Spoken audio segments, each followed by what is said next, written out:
नमस्कार। आज हेउची फेब्रुआरी 17 तारीख मंगलवार। आपण मानक पई नेकी आसीछि आज दिनर केतोटी गुरुत्वपूर्ण खबर। सेति वीडियो को शेष पर्यंत देखंतु एवं आपनक भल पाइबा स्वरूप गोटे गोटे लाइक कर दियंतु। ता सहित हम चैनल को जदि नुआ आसीछंती चैनल को सब्सक्राइब करी पाखरा आस्थिबा बेल आइकन को क्लिक करी रखंतु। चलंतु आज दिनर गुरुत्वपूर्ण खबर उपरे नजर पकेइबा। प्रथम खबर महाप्रभु श्री जगन्नाथक श्रीमंदिरर रत्न भंडार रे थिबा सुना अलंकार और मोती माणिक्यर खूब शीघ्र गणति मनति आरंभ हेबो। गणति समय रे एहाकु 1978 मसीहार तालिका सहित मेल करा जाई चूड़ांत तालिका प्रस्तुत करा जिवो। संपूर्ण प्रक्रियार फोटोग्राफी सहित डिजिटल कैटालॉग प्रस्तुत करा जिवो। लोकसेवा भवन रे मुख्यमंत्री मोहन चरण माझी अध्यक्षतार अनुष्ठित बैठकरू यह जना पड़िछि। गणति मनतिर एसओपी संपर्क में मुख्यमंत्री विस्तृत आलोचना करथिले। एथिरे पुरी श्रीमंदिर मुख्य प्रशासक डॉक्टर अरविंद कुमार पाढ़ी ए संपर्क में एक विस्तृत उपस्थापना रखिथिले। गणति मनतिर समस्त पूर्व प्रक्रिया समाप्त होईछि। बाहर और भीतर रत्न भंडारर संपूर्ण मरम्मति और संरक्षण कार्य शेष होईछि। समग्र प्रक्रिया 95 दिन और 333 घंटार काम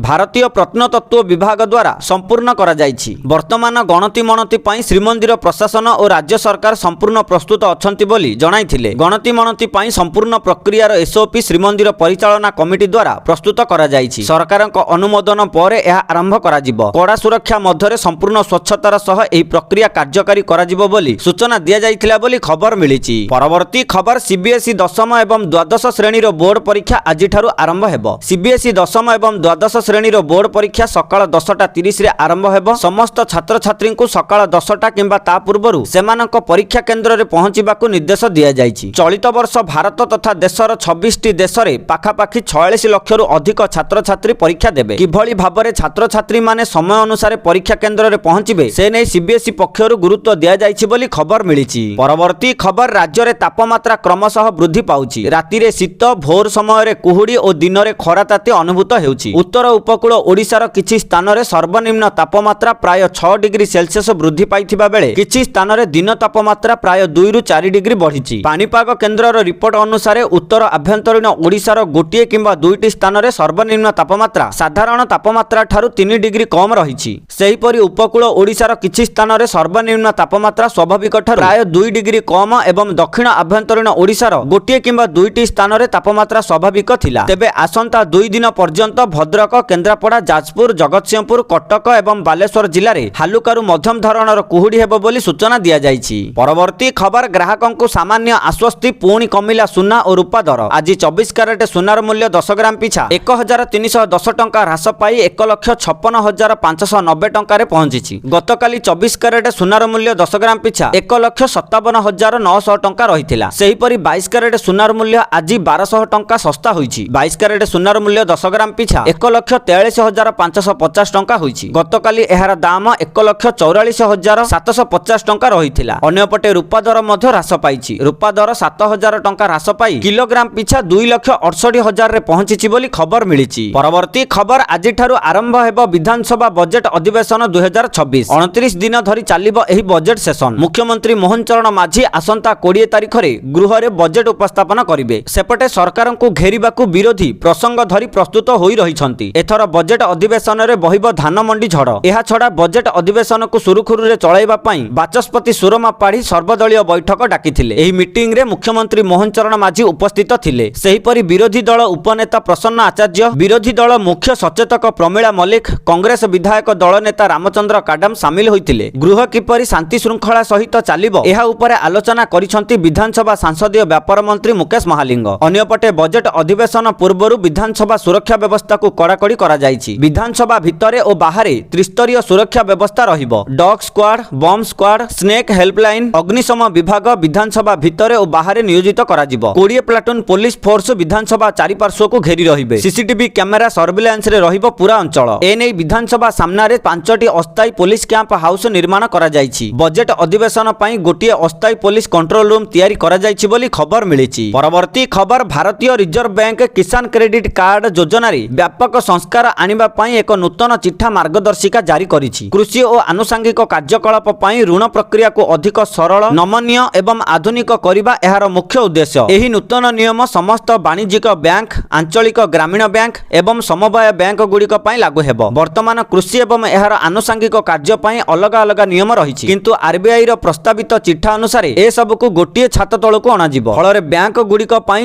ଯୋଜନା ଚଳାଚଳ ସହଜ ହେବ ଏବଂ ଅଧିକରୁ ଅଧିକ ଚାଷୀ ଏହାର ଲାଭ ପାଇପାରିବେ। ଋଣ ପରିଶୋଧ କରିବାରେ ଯେପରି ଚାଷୀମାନେ ଦ୍ୱନ୍ଦ୍ୱରେ ନ ପଡ଼ନ୍ତି ସେଥିପାଇଁ ଫସଲ ଋତୁର ଏକ ନିର୍ଦ୍ଦିଷ୍ଟ ସମୟସୀମା ଧାର୍ଯ୍ୟ କରାଯାଇଛି। ସ୍ୱଳ୍ପ ଅବଧି ଫସଲ ପାଇଁ 12 ମାସ ଏବଂ ଦୀର୍ଘ ଅବଧିର ଫସଲ ପାଇଁ 18 ମାସର ଚକ୍ର ଅନୁସରଣ କରାଯିବ। ସବୁଠାରୁ ବଡ଼ ପରିବର୍ତ୍ତନ ହେଉଛି କିଷାନ କ୍ରେଡିଟ୍ କାର୍ଡ ଋଣ ଅବଧିକୁ 6 ବର୍ଷ ପର୍ଯ୍ୟନ୍ତ ବୃଦ୍ଧି କରାଯିବ। ନୂତନ ନିୟମ ଅନୁସାରେ ଚାଷୀଙ୍କୁ ମିଳୁଥିବା ଋଣ ପରିମାଣ ବାସ୍ତବରେ ଚାଷ ପାଇଁ ହେଉଥିବା ଖର୍ଚ୍ଚ ଉପରେ ଆଧାରିତ ହେବ। ଏହାଦ୍ୱାରା ଚାଷୀମାନେ ପର୍ଯ୍ୟାପ୍ତ ଅର୍ଥ ପାଇପାରିବେ ଏବଂ ଅର୍ଥ ଅଭାବରୁ ଚାଷ କାମ ବାଧାପ୍ରାପ୍ତ ହେବ ନାହିଁ ବୋଲି ଖବର ମିଳିଛି। ପରବର୍ତ୍ତୀ ଖବର ପିଏମ୍ କିଷାନ ଯୋଜନାର ହିତାଧିକାରୀଙ୍କ ପାଇଁ ଆସିଲା ବଡ଼ ଅପଡେଟ୍। ଏହି ଦିନ ଚାଷୀଙ୍କ ଖାତାକୁ ଆସିବ 2000 ଟଙ୍କା। ଗୋଟିଏ ପଟେ ଦେଶର କ୍ଷୁଦ୍ର ଓ ନାମମାତ୍ର ଚାଷୀଙ୍କୁ ଆର୍ଥିକ ସହାୟତା ଯୋଗାଇବା ପାଇଁ ପ୍ରଧାନମନ୍ତ୍ରୀ ମୋଦିଙ୍କ ଦ୍ୱାରା ଆରମ୍ଭ କରାଯାଇଥିବା ପିଏମ୍ କିଷାନ ଯୋଜନାର ପରବର୍ତ୍ତୀ କିସ୍ତି ଖୁବ୍ ଶୀଘ୍ର ଜାରି ହେବାକୁ ଯାଉଛି। ଗତ ନଭେମ୍ବର 19 ତାରିଖରେ 21ତମ କିସ୍ତି ପ୍ରଦାନ କରାଯାଇଥିଲା। ତେଣୁ ସମୟ ଅନୁଯାୟୀ ଆଗାମୀ କିସ୍ତି ପାଇଁ ଚାଷୀଙ୍କ ଅପେକ୍ଷା ଏବେ ଶେଷ ହେବାକୁ ଯାଉଛି।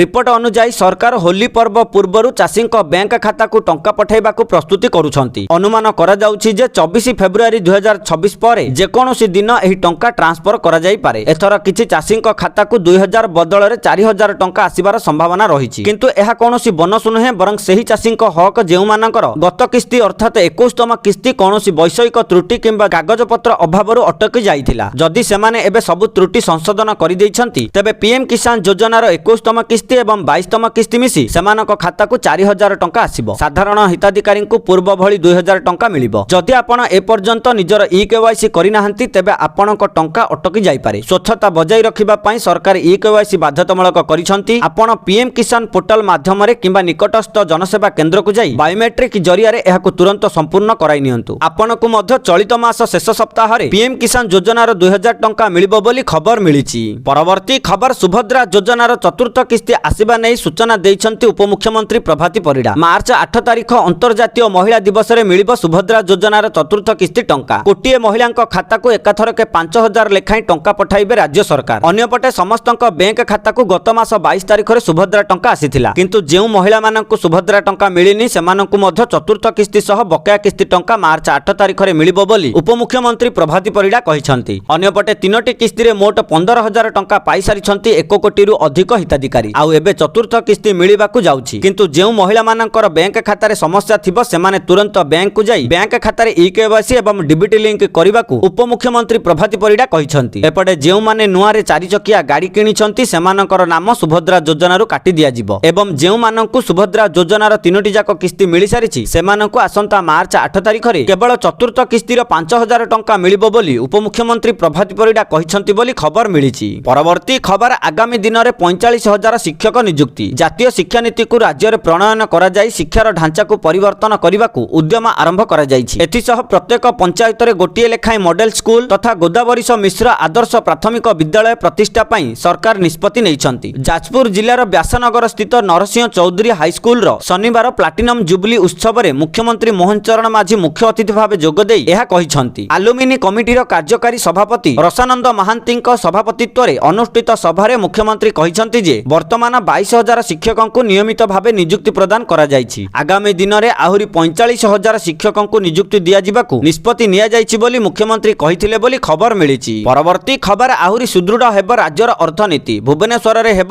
IT hub. କଟକ, ଭୁବନେଶ୍ୱର, ପୁରୀ ଓ ପାରାଦୀପକୁ ନେଇ ପ୍ରସ୍ତୁତ ହେଉଛି ଇକୋନୋମି ରିଜିଅନ୍। କେନ୍ଦ୍ର ସରକାରଙ୍କ ବଜେଟରେ ଏହାକୁ ସ୍ଥାନ ଦିଆଯାଇଛି। ଓଡ଼ିଶାକୁ ଆର୍ଥିକ ସ୍ତରରେ ଅଧିକ ସୁଦୃଢ଼ କରିବ। ଏଥିପାଇଁ କେନ୍ଦ୍ର ବଜେଟରେ 5000 କୋଟି ଟଙ୍କାର ବ୍ୟବସ୍ଥା ହୋଇଛି। ସ୍ମାର୍ଟ ସିଟି ଯୋଜନା ସହ ସେମିକଣ୍ଡକ୍ଟର ଆଦି ପ୍ରକଳ୍ପ ରାଜ୍ୟର ଅର୍ଥନୀତିକୁ ସୁଦୃଢ଼ କରିବ। ଏହା ଆଗାମୀ ଦିନରେ ଶ୍ରେଷ୍ଠ ଅର୍ଥନୈତିକ ରାଜଧାନୀ ହେବାକୁ ଯାଉଛି ବୋଲି ମୁଖ୍ୟମନ୍ତ୍ରୀ କହିଛନ୍ତି ବୋଲି ଖବର ମିଳିଛି। ପରବର୍ତ୍ତୀ ଖବର ଆଜି ବିଜେପି ରାଜ୍ୟ କାର୍ଯ୍ୟାଳୟରେ ବସିବ ଗୁରୁତ୍ୱପୂର୍ଣ୍ଣ ବୈଠକ। ନୂଆ ବିଧାୟକ, ନୂଆ କାର୍ଯ୍ୟକର୍ତ୍ତା ନେବେ ପ୍ରଶିକ୍ଷଣ। ଏନେଇ ସୂଚନା ଦେଇଛନ୍ତି ବିଜେପିର ରାଜ୍ୟ ସଭାପତି ମନମୋହନ ସାମଲ। ଦଳୀୟ ସଂଗଠନକୁ ସୁଦୃଢ଼ କରିବା ସହ ପଞ୍ଚାୟତ ନିର୍ବାଚନ ପୂର୍ବରୁ ସଂଗଠନ ସଜାଡ଼ିବା ପାଇଁ ଏହି ପ୍ରଶିକ୍ଷଣ ଶିବିର ଅନୁଷ୍ଠିତ ହେବ। ସବୁ ସ୍ତରରେ ପ୍ରଶିକ୍ଷଣ ଶିବିର ହେବ। ପ୍ରଥମେ ରାଜ୍ୟ ଏବଂ ପରେ ଜିଲ୍ଲା, ପରେ 25 ତାରିଖରେ ଜୋନାଲ ସ୍ତରୀୟ ଶିବିର ଆୟୋଜନ କରାଯାଇଛି। ଜୋନାଲ ପ୍ରଶିକ୍ଷଣ ଶିବିରରେ ବିଜେପିର କେନ୍ଦ୍ରୀୟ ନେତୃତ୍ୱ ଯୋଗ ଦେବାର କାର୍ଯ୍ୟକ୍ରମ ରହିଛି। ବିଜେପି ରାଷ୍ଟ୍ରୀୟ ଅଧ୍ୟକ୍ଷ ନୀତିନ ନବୀନ ଓଡ଼ିଶା ଆସିବା ନେଇ ତାରିଖ ନିର୍ଦ୍ଧାରିତ ହୋଇନାହିଁ। ତେବେ ନୀତିନ ନବୀନ ଖୁବ୍ ଶୀଘ୍ର ଓଡ଼ିଶା ଆସିବେ ବୋଲି ମଧ୍ୟ କହିଛନ୍ତି ମନମୋହନ ବୋଲି ଖବର ମିଳିଛି। ପରବର୍ତ୍ତୀ ଖବର ବିକଶିତ ହେବ ବିନ୍ଦୁସାଗର। 2ଟି ପର୍ଯ୍ୟାୟରେ ହେବ ସୌନ୍ଦର୍ଯ୍ୟକରଣ। ଏଥିପାଇଁ ପ୍ରସ୍ତୁତି ଆରମ୍ଭ କରିଛନ୍ତି ରାଜ୍ୟ ସରକାର। ଏବେ ସରକାରଙ୍କ ପକ୍ଷରୁ ଫେଜ୍ 1 ପାଇଁ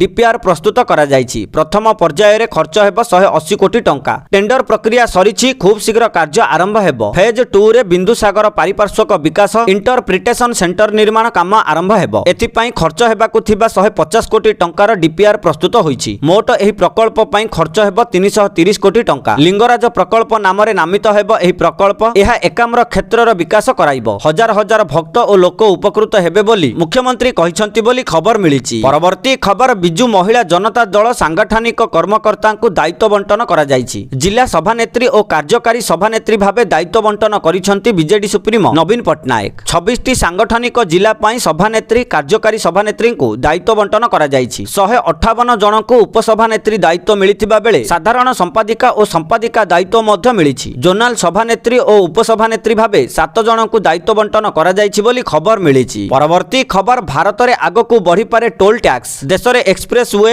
ଏବଂ ହାଇସ୍ପିଡ୍ ରୋଡ ନିର୍ମାଣ କାର୍ଯ୍ୟକୁ ତ୍ୱରାନ୍ୱିତ କରିବା ପାଇଁ କେନ୍ଦ୍ର ସରକାର ଏକ ବଡ଼ ପଦକ୍ଷେପ ନେବାକୁ ଯାଉଛନ୍ତି। ଗତ 1 ଦଶନ୍ଧି ଧରି ରାଜପଥ ନିର୍ମାଣ କ୍ଷେତ୍ରକୁ ଦୂରେଇ ରହିଥିବା ଘରୋଇ ପୁଞ୍ଜିନିବେଶକାରୀଙ୍କୁ ପୁଣି ଥରେ ଆକୃଷ୍ଟ କରିବା ପାଇଁ ସରକାର ନୂଆ ନିୟମ ପ୍ରଣୟନ କରୁଛନ୍ତି। 2027 ଆର୍ଥିକ ବର୍ଷ ସୁଦ୍ଧା ଘରୋଇ କ୍ଷେତ୍ର ମାଧ୍ୟମରେ 1 ଲକ୍ଷ କୋଟି ଟଙ୍କାର ପ୍ରକଳ୍ପ କାର୍ଯ୍ୟକାରୀ କରିବାକୁ ଲକ୍ଷ୍ୟ ରଖାଯାଇଛି। ବର୍ତ୍ତମାନ ହାଇୱେ ନିର୍ମାଣରେ ଘରୋଇ ନିବେଶ ମାତ୍ର କିଛି ପ୍ରତିଶତ ରହିଥିବା ବେଳେ ଆସନ୍ତା ବର୍ଷ ସୁଦ୍ଧା ଏହାକୁ 25%କୁ ବୃଦ୍ଧି କରିବାକୁ ମୋଦି ସରକାର ଲକ୍ଷ୍ୟ ରଖିଛନ୍ତି। ଏହି ପଦକ୍ଷେପ ଦ୍ୱାରା ଆଗାମୀ ଦିନରେ ଟୋଲ ଟ୍ୟାକ୍ସ ବୃଦ୍ଧି ପାଇବାର ସମ୍ଭାବନା ରହିଛି ବୋଲି ଖବର ମିଳିଛି। ପରବର୍ତ୍ତୀ ଖବର, ଆଜି ଓ ଆସନ୍ତା କାଲି ନୂଆଦିଲ୍ଲୀରେ ଅନୁଷ୍ଠିତ ହେବାକୁ ଥିବା ଏଆଇ ଇମ୍ପାକ୍ଟ ଶିଖର ସମ୍ମିଳନୀ 2026 କେବଳ ଏକ ପ୍ରଯୁକ୍ତି ବିଦ୍ୟା କାର୍ଯ୍ୟକ୍ରମ ନୁହେଁ, ବରଂ ଭାରତର ବର୍ଦ୍ଧିତ ବିଶ୍ୱ ଭୂମିକା ପାଇଁ ଏକ ପ୍ରମୁଖ ମଞ୍ଚ ହେବାକୁ ଯାଉଛି। ବୈଦେଶିକ ବ୍ୟାପାର ମନ୍ତ୍ରାଳୟ ଅନୁଯାୟୀ ଏହି ଶିଖର ସମ୍ମିଳନୀରେ ଅଂଶଗ୍ରହଣ କରିବା ପାଇଁ ସାରା ବିଶ୍ୱରୁ ରାଷ୍ଟ୍ରପତି, ପ୍ରଧାନମନ୍ତ୍ରୀ ଏବଂ ଆନ୍ତର୍ଜାତୀୟ ସଂଗଠନର ମୁଖ୍ୟମାନେ ଭାରତରେ ପହଞ୍ଚୁଛନ୍ତି। ଏହି ଶିଖର ସମ୍ମିଳନୀ ଏପରି ଏକ ସମୟରେ ଅନୁଷ୍ଠିତ ହେଉଛି ଯେତେବେଳେ ଏଆଇ ବିଶ୍ୱ ଅର୍ଥନୀତି, ସୁରକ୍ଷା, ଶାସନ ଏବଂ ଶିଳ୍ପକୁ ପରିବର୍ତ୍ତନ କରୁଛି।